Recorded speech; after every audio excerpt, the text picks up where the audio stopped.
Olá, eu sou o André Anés, sou pastor da Igreja Batista em Quitaúna e eu gostaria de te convidar para que você tenha um tempo de meditação na Palavra de Deus comigo. E eu gostaria de ler contigo o Salmo de número 50 e mais uma vez eu quero te desafiar, te convidar a ler esse Salmo com seu coração, não somente com a sua mente, com a sua inteligência, com a sua cognição, mas que você tenha a alma disponível para que a palavra de Deus ela possa tocar no fundo da tua alma, do seu ser, do teu coração. Eu te convido a abrir Salmo número 50 e eu vou ler na Bíblia a mensagem. O texto diz: O Deus dos deuses, o Eterno, grita, terra. Ele dá as boas-vindas ao sol no leste, despede-se dele quando o astro vai desaparecendo no oeste. A deslumbrante beleza de Deus resplandece em Sião. Nosso Deus aparecerá à entrada. Ele não tem medo de se mostrar. Uma explosão de fogos de artifício o precede. Ele intima o céu e a terra como jurados ao levar seu povo ao tribunal. E diz: reúnam os que são fiéis a mim, os que juraram sobre o meu livro sua lealdade a mim. Todo o universo atesta a imparcialidade desse tribunal, pois aqui Deus é o juiz. Escute, meu povo querido, estou pronto para falar. Israel, estou quase pronto para levá-lo a julgamento. Aqui é Deus, o seu Deus, falando com você. Não encontro falhas nos seus atos de adoração, nas ofertas queimadas que me apresenta. Mas por que eu iria querer seus touros premiados ou mais cabras do seu rebanho, dos seus rebanhos? Cada criatura da floresta me pertence, também os animais que vivem nas montanhas. Conheço cada pássaro dos montes pelo nome, e os animais do campo são meus amigos. Se eu ficasse com fome, acha que recorreria a você? Toda a criação e sua fartura me pertencem. Acha que me alimento da carne do servo ou que bebo goles de sangue das cabras? Prepare para mim um banquete de louvores. Ofereça ao Deus Altíssimo uma festa de promessas cumpridas. Depois peça socorro quando estiver com problemas. Eu o ajudarei e você me honrará. Mas aos ímpios, Deus diz: o que vocês estão tramando, citando minhas leis, conversando como se fôssemos bons amigos? Vocês nunca atenderam a porta quando os chamei e tratam minhas palavras como lixo. Se encontram um ladrão, vocês fazem amizade com ele. Os adúlteros são seus companheiros prediletos. Sua boca destila imundície e mentir é uma forma de arte que vocês levam a sério. Vocês apunhalam o próprio irmão pelas costas, defraudam sua irmãzinha. Mantive um silêncio paciente enquanto agiam assim, e vocês pensaram que eu estava concordando com seu jogo. Mas agora eu chamo vocês para uma conversa e vou desmascarar a sua impiedade. Chega desse comportamento falso comigo. Estou pronto para dar a sentença, e saibam que não haverá possibilidade de apelação. É a vida de louvor que me honra.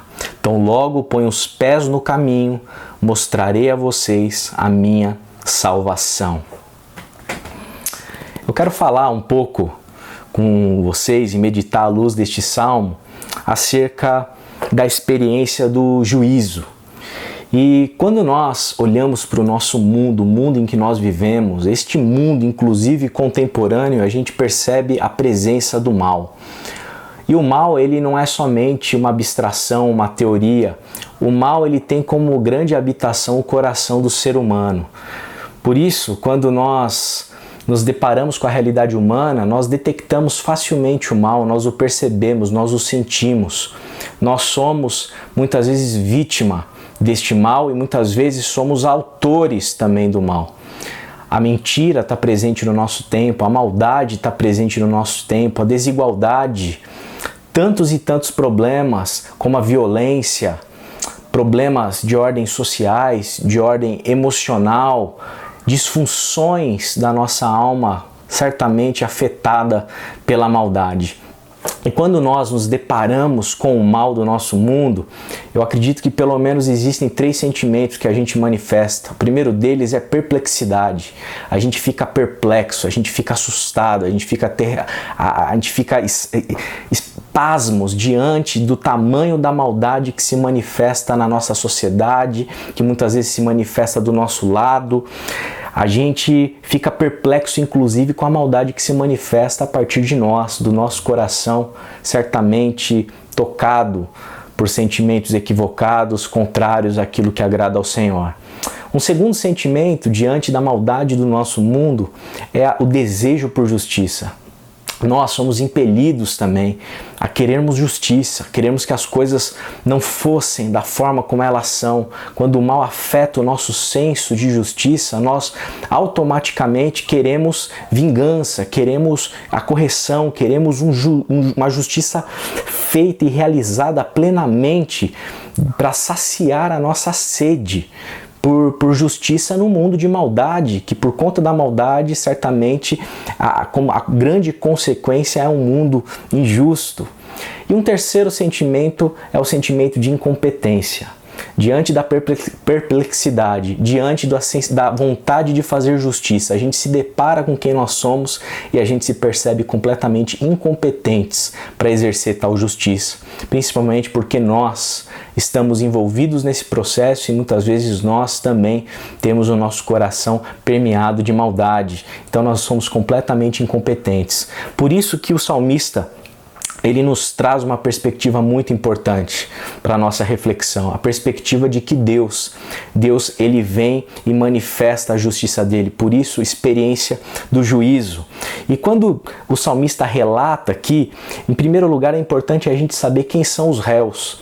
O réu aqui é o povo de Deus e também os ímpios estão incluídos aqui no direcionamento das palavras de Deus. E é muito importante destacar que esses ímpios não são alienados em relação à palavra de Deus, aos mandamentos divinos. Portanto, não se trata aqui de ateus, de descrentes, de pecadores que estão completamente alienados daquilo que o Senhor tem para dizer ao seu povo. Muito pelo contrário. Quem que é o juiz? O juiz é Deus em pessoa, é Ele quem vai exercer juízo para com seu povo e para com esses que Ele chama ímpios. E quais são as palavras de Deus para o povo dele? O povo de Deus é um povo que conhece de liturgia, conhece de religião, é um povo que sabe a maneira certa de adorar, é um povo que sabe se portar diante do seu culto, sabe se expressar exteriormente com roupas que tenham aparência de piedade, com vocabulário que tem aparência de piedade, com gestos litúrgicos que têm aparência de piedade. O povo de Deus sabe como promover um culto adequado para que qualquer pessoa que observe, olhe e ateste. Isso é um culto, esse é o povo de Deus. Porém, o Senhor, ele sinaliza com muita clareza que ele, na verdade, ele não está com fome para poder receber os alimentos que o povo, aqui no caso de Israel, oferecia para ele. Nessa época, o povo de Israel oferecia holocausto, animais sacrificados ao Senhor, como um ato de louvor. E Deus diz, olha, os animais são meus, tudo que existe aí é meu, eu conheço todos os animais pelo nome. E vocês acham que se eu tivesse fome eu recorreria a vocês? Então Deus usa inclusive de ironia na sua fala e no seu juízo para poder atestar e reivindicar aquilo que realmente o agrada, que certamente não é nenhum tipo de adoração superficial, não é nenhum tipo de aparência, é muito mais que isso. Em seguida, ele se direciona aos ímpios. E aqui a gente tem um problema ainda mais grave. Não somente uma aparência de piedade, mas aqui a gente tem um quadro de hipocrisia completo. São pessoas que têm na sua boca, têm no seu vocabulário o conhecimento e recitam as leis do Senhor, têm acesso àquilo que agrada e àquilo que não agrada o Senhor, conhecem a palavra de Deus. Porém, é gente que instrumentaliza o discurso religioso, mas que na prática só executa a maldade. É gente que, como o texto diz, é gente que é amiga da mentira, amiga da falsidade, gente que mente, fala que é de Deus, tem um discurso de Deus, fala sobre Deus, mas é mentiroso, mentirosa. Gente que é amigo também da exploração, é gente que pisa no próximo, gente que é desleal, gente que é amigo da desonestidade, gente que engana, gente que procura simplesmente os seus próprios interesses, é egoísta. E é, portanto, uma hipocrisia completa. Gente que promove a maldade, com a boca cheia de um vocabulário extremamente religioso. O que Deus de fato deseja? Em primeiro lugar, Deus deseja gente genuína, gente sincera. Quando nós meditamos à luz deste salmo, nós precisamos nos colocar diante do Senhor e fazer uma autoavaliação. Será que nós temos oferecido para o Senhor? É uma adoração sincera? É algo que vem de dentro da nossa alma? Será que aquilo que nós estamos oferecendo para o Senhor é mais do que a aparência de piedade, mas é principalmente ações dentro da existência, dentro do mundo, dentro da caminhada da vida, que atestem que de fato nós internalizamos tudo aquilo que vem de Deus, o seu amor, a sua graça, a sua bondade, a sua justiça, a sua misericórdia e assim por diante? Será que nós temos tido de fato um coração quebrantado, sincero diante do Senhor? Porque o que agrada a Deus não são nossas aparências, é de fato um coração que se entregou para Ele, se permitiu que se abrir completamente para que esse toque da graça transformasse o nosso interior e de dentro para fora nós manifestássemos aquilo que Deus deseja que nós sejamos. Pessoas que condizentes com os valores do reino do Senhor. Amor, bondade, justiça, mansidão, domínio próprio e assim por diante. E mais, que o Senhor nos livre desse tipo de hipocrisia, de gente que instrumentaliza a fé em prol dos seus próprios interesses, de interesses escusos e egoístas. Que nós nos livremos disso.